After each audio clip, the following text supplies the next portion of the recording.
Halo, selamat pagi, siang, sore, atau malam, dimanapun Anda berada, Sobat Fermentasi Nusantara. Nah, kali ini kita ketemu lagi di Forum Fermentasi Nusantara.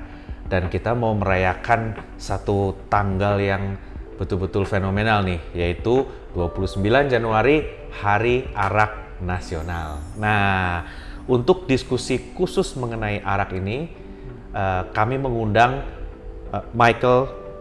Raymond Michael Menot, ya.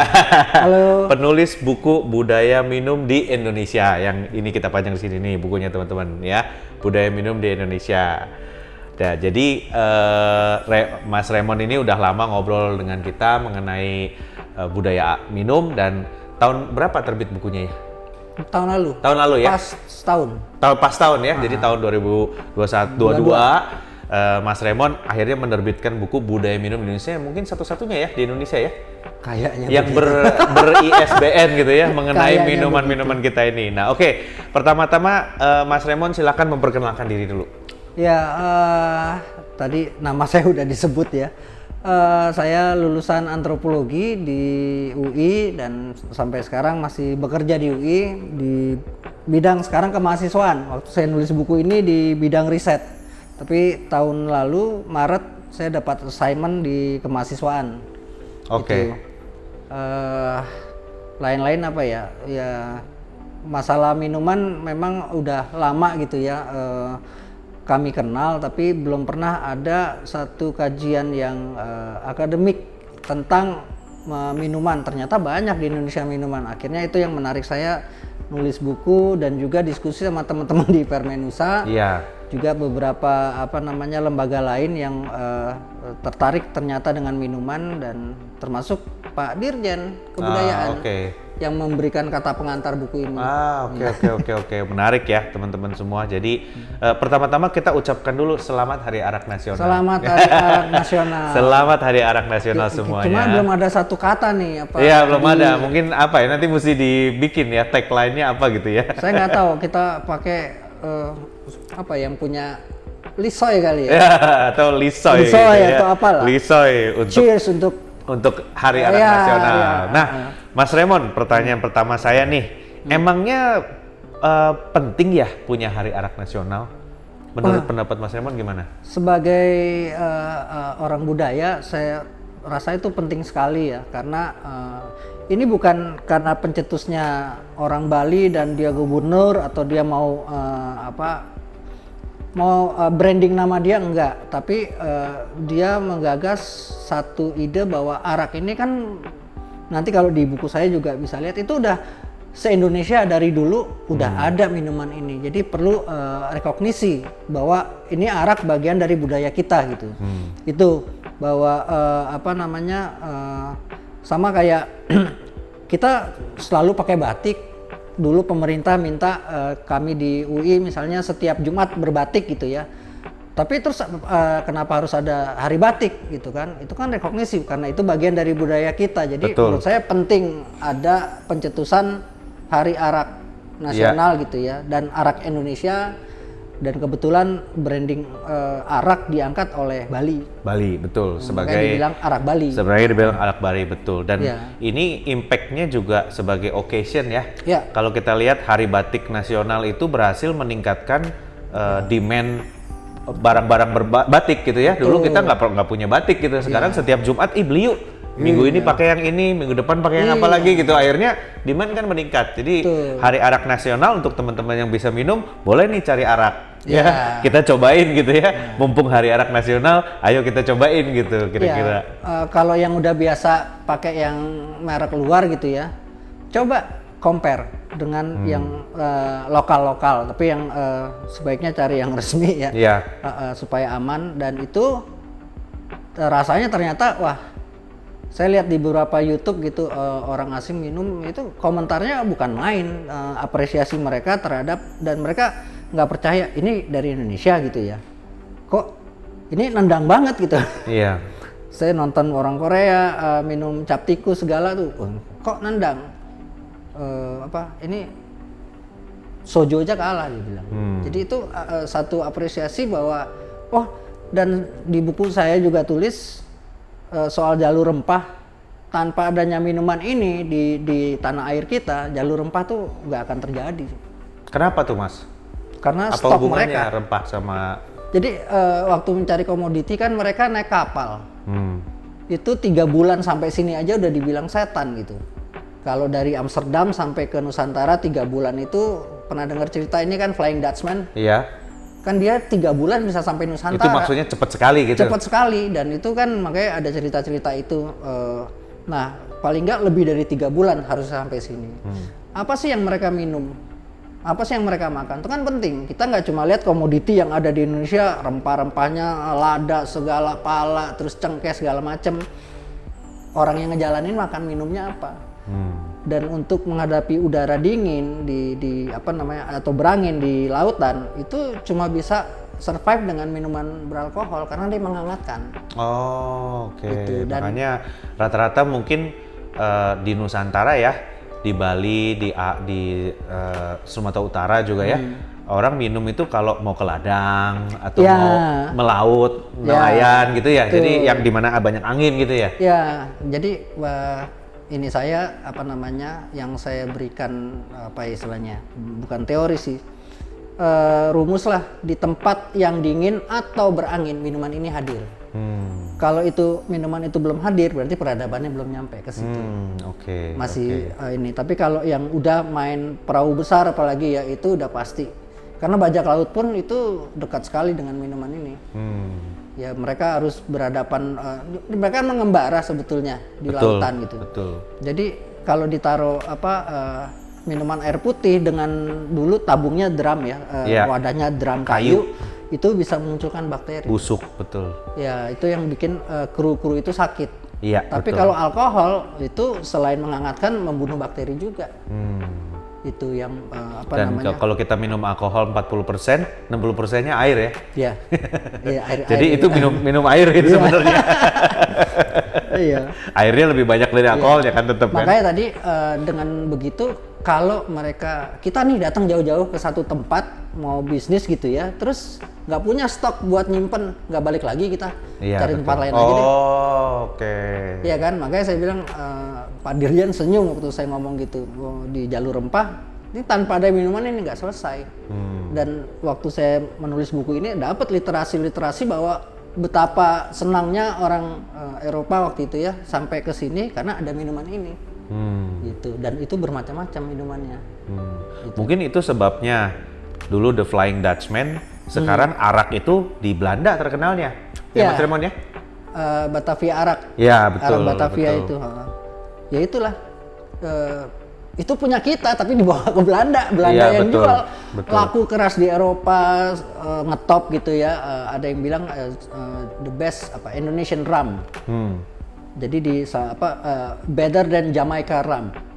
Pernah dapat status kayak gitu. Itu ada orang Perancis yang ngomong, dan itu punya kita gitu. Iya betul. Mereka aja lebih maju, otaknya bisa mengolah dalam tanda petik menjual ya. Iya. Entrepreneurship terus jadi, padahal barangnya barang kita gitu. Betul. Dan dari dulu sampai sekarang ya barangnya itu juga. Betul. Dan memang ini perlu awareness lokal, ini perlu dibangkitkan ya Mas Raymond ya. Oh, iya. Salah satunya lewat Hari Arak Nasional ini, karena kalau di Vietnam, Thailand, Filipina katanya di minuman dalam negeri masing-masing itu pangsa pasar produk lokal tuh 60% lebih. Sementara di Indonesia nggak nyampe 10% katanya lokalnya. Yang branded. Yang branded betul. Kalau yang lokal beneran ini banyak. Banyak iya. Banyak. Ini yang branded, yang tercatat. Kalau yang asli dibikin langsung dikonsumsi tanpa label macam-macam banyak. Iya. Justru itu demi keamanan konsumen juga. Betul. Perlu itu didata, dibina gitu ya. Iya.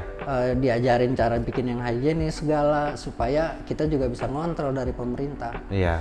Cuma satu, hari arak itu tidak identik dengan hari mabuk ya. Iya. Penting itu kita garis bawahi bahwa orang-orang dulu juga mengkonsumsi minuman ini bukan untuk mabuk-mabukan. Kalau mabuk mereka nggak bisa kerja. Iya. Kalau mabuk perahu nyasar tuh. Iya. Jangan Columbus mabuk tuh. Nyasar ke Amerika. Nyasar ke Amerika Columbus. Iya. Itu kali ya, bukan untuk mabuk-mabukan. Iya betul ya. Itu yang penting ya teman-teman ya. Tetap artinya ini pertanyaan berikutnya nih sebenarnya Mas Raymond nih. Dalam buku budaya minum di Indonesia itu kan pasti dibahas soal mabuk ya. Ya. Apakah dulu zaman Nusantara ya, zaman Majapahit itu misalnya ya, ketika orang-orang minuman arak dan tuak itu masih banyak, apakah ada aturan budaya yang membuat orang tidak mabuk atau gimana? Kalau gini, di mereka yang punya budaya minum biasanya orangnya tadi lebih bisa ngontrol konsumsi. Kedua, udah ada semacam nilai-nilai atau dosis gitu ya. Dosisnya tuh 1 sloki. Lebih dari itu sebenarnya nggak baik. Orang Jawa punya 10 tingkat 10 sloki itu dengan akibat dari perbuatan. Kalau 1 sloki begini, 2 gini sampai 10 itu ada aturannya gitu. Itu ya? Di Bali juga dipakai gitu aturan itu. Dan itu tahun berapa udah ada aturan itu gitu kan. Dan konsumsi minuman juga berhubungan sama fungsi ritual, fungsi adaptasi gitu kan. Yang satu memang fungsi sosial. Yang fungsi sosial ini yang kadang berlebihan, overdosis. Kalau kita bilang overdosis ya segala sesuatu yang berlebihan nggak baik gitu kan. Betul. Nah tapi sebagian besar mereka punya gitu. Jadi ada kasus gini, di waktu itu kami FGD dengan polisi. Terus ada polisi yang dia pernah bertugas di Medan, dia bilang jam 4 itu orang Medan semua masuk lapo. Dari situlah kejahatan muncul. Terus saya tanya, dari semua orang Medan masuk lapo, berapa persen yang bikin kejahatan? Ya kan? Jadi nggak ada hubungannya, karena yang lain nggak berbuat jahat gitu. Iya. Ya kan, betul. Jadi menurut saya nggak juga bahwa minuman ini Anda mabuk terus melakukan kejahatan. Nggak relevan langsung linear begitu. Iya. Nggak, banyak distorsinya tuh yang bikin orang membuat kejahatan atau tidak gitu. Betul. Saya ada satu kalimat yang di dalam buku ini saya udah baca juga yang saya selalu ingat nih, ditulis bahwa kalau Anda mencopet dalam keadaan mabuk akan sangat sulit. Gimana caranya? Atau misalnya Anda melakukan kejahatan terus harus kabur dalam keadaan mabuk, itu pasti nggak almost bisa. Impossible ya. Iya. Harus yang namanya melakukan hal-hal seperti itu beresiko tinggi, pasti butuh konsentrasi penuh. Nggak mungkin sambil mabuk. Betul. Gitu ya. Jadi kalau misalnya dibilang dia melakukan kejahatan, saya kemarin mabuk, kalau menurut saya nggak masuk akal. Apalagi kegiatannya tadi yang misalnya nggak mudah dilakukan tadi untuk misalnya nyopet atau nggak mudah dilakukan. Sekarang orang mabok bisa ngebongkar brankas tuh gimana ceritanya, bongkar ATM gitu kan. Udah excuse itu kan, itu alasan aja, sebenarnya bukan ya niat di kepalanya udah niat. Kalau kami kan selalu melihat bahwa perilaku seseorang itu yang menentukan isi kepalanya. Jadi kalau emang isi kepalanya, kalau bahasa polisi niat ya. Iya, niat. Kalau udah motif apa ya, niat? Motif ya. Kalau udah mau, ya udah apapun yang diminum, karena tanpa ada kasus orang misalnya melakukan pembunuhan karena minum sama yang melakukan pembunuhan nggak minum, banyakan yang nggak minum. Iya, betul. Gitu loh. Jadi nggak terlalu relevan soal itu gitu. Betul. Kejahatan. Betul. Ya, tadi ya hukumannya ya, hukuman ada tergantung ya Mas. Kalau misalnya nih di Manado, waktu saya interview di sana, kalau ada orang mabuk gimana? Oh, kasih biar, maksudnya biarin aja gitu. Kalau perlu kita tambahin, sampai dia yang tidur. Orang Jawa bilang level 10 tuh mati geni, sampai dia tidur.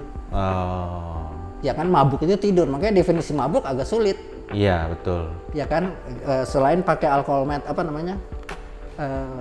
breath test itu ya, tes napas alat, itu ya. Tes alkohol. Kalau nggak ada alat itu kita nggak bisa. Tapi secara fisik, antropologi fisik kita bisa lihat matanya udah merah, hidungnya udah merah, kupingnya udah merah. Nah itu lama-lama akhirnya tidur. Gitu. Tapi itu ciri fisik gitu. Jadi kalau ada orang yang istilahnya belagu ya, mabok, bergaya mabuk gitu, lihat aja matanya belum merah, belum mabok, belum ada reaksi ke atas gitu kan. Ya mungkin kayak gitu ciri-ciri untuk menentukan orang mabok apa enggak gitu. Kalau gaya banyak yang bergaya, apalagi aroma, baunya ya. Terus wah dia mabok nih, belum tentu. Gitu. Ya. Itu juga menurut saya salah satu pembahasan di buku yang menarik gitu ya. Kadang-kadang kita begitu lihat, wah berbau alkohol nih, pikir mabok gitu. Padahal belum tentu ya. Belum tentu. Yang lebih parah begitu bau minuman, ini bajingan nih. Stigma itu yang justru saya coba ini ya, bahwa tadi tidak related dengan crime, tidak related bahwa saya membagi 3 di sini soal drinker gitu ya. Yang satu peminum, pemabuk, sama social drinker. Di Indonesia tuh lebih banyak social drinker. Betul. Dia nggak tergantung sama minuman dan kalau minum pun nggak cari mabuk, tapi dia untuk persahabatan, pertemanan dia bisa minum. Itu mungkin ya di Indonesia nih. Kalau di luar negeri kan lebih individualis, minum untuk dia gitu. Kalau di sini tuh agak sulit tuh. Karena semua minum aja ini ada gini kan. Ayo, nggak mungkin minum sendiri lah. Jarang gitu. minum sendiri, Itu mungkin yang karakter Indonesia ya. Jadi yang social drinker, saya social drinker. Saya bukan peminum, bukan pemabuk juga gitu. Tapi kalau ada minuman, lagi ada acara, saya bisa minum. Oke, Mas Raymond, ada pesan nggak nih buat teman-teman yang lagi nonton nih, yang lagi sama-sama merayakan Hari Arak Nasional? Buat kita semua ya, kita bangsa ini harus memuliakan budayanya. Siapa lagi kalau bukan kita gitu ya. Arak ini adalah salah satu produk budaya yang lestari dari zaman dulu. Kita dengan adanya Hari Arak ini kita apresiasi, tapi dengan porsi yang sepantasnya gitu ya. Kita juga harus bijak. Bukan artinya tadi ada Hari Arak lalu kita lepas kontrol dan minum konsumsi berlebihan. Jadi menurut saya mari kita rayakan kegemilangan budaya tradisional kita, bangsa Indonesia, bangsa Nusantara, demi Indonesia yang lebih baik, lebih toleran dan lebih terbuka. Terima kasih Mas Raymond, dan buat teman-teman cara merayakannya simple aja. Kalau yang biasanya minum whisky, biasanya minum bir, coba deh hari ini cicipin arak. Coba lihat di mana bisa beli. Coba deh setiap tahun satu aja kita cicipin kan. Nanti lama-lama ternyata ada yang rasa buah, ada yang dari salak, ada yang dari ini. Jadi lama-lama bisa tahu sendiri gitu ya. Sebab kalau budaya Indonesia, kalau bukan orang Indonesia, siapa lagi yang akan memajukannya? Ya. Sama itu kali ya, minum dengan bijak, tidak mengerjakan mesin atau kendaraan ketika ada pengaruh alkohol. Itu menurut saya juga penting gitu ya. Dan jangan lupa jangan minum sendiri. Kalau minum rame-rame.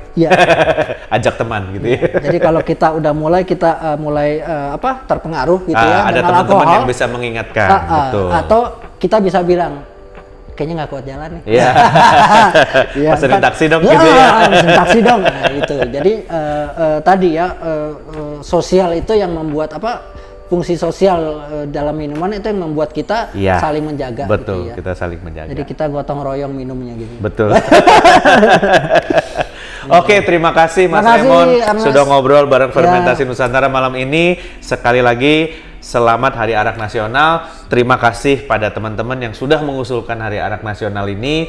Kami ikut senang, ikut bangga, dan tentu saja ikut mendukung usaha-usaha untuk memajukan budaya Indonesia melalui arak dari Bali. Kita kasih bikin tanda kali ya. Selamat Hari Arak Nasional. Selamat Hari Arak Nasional. Ini kan satu sloki. Satu sloki.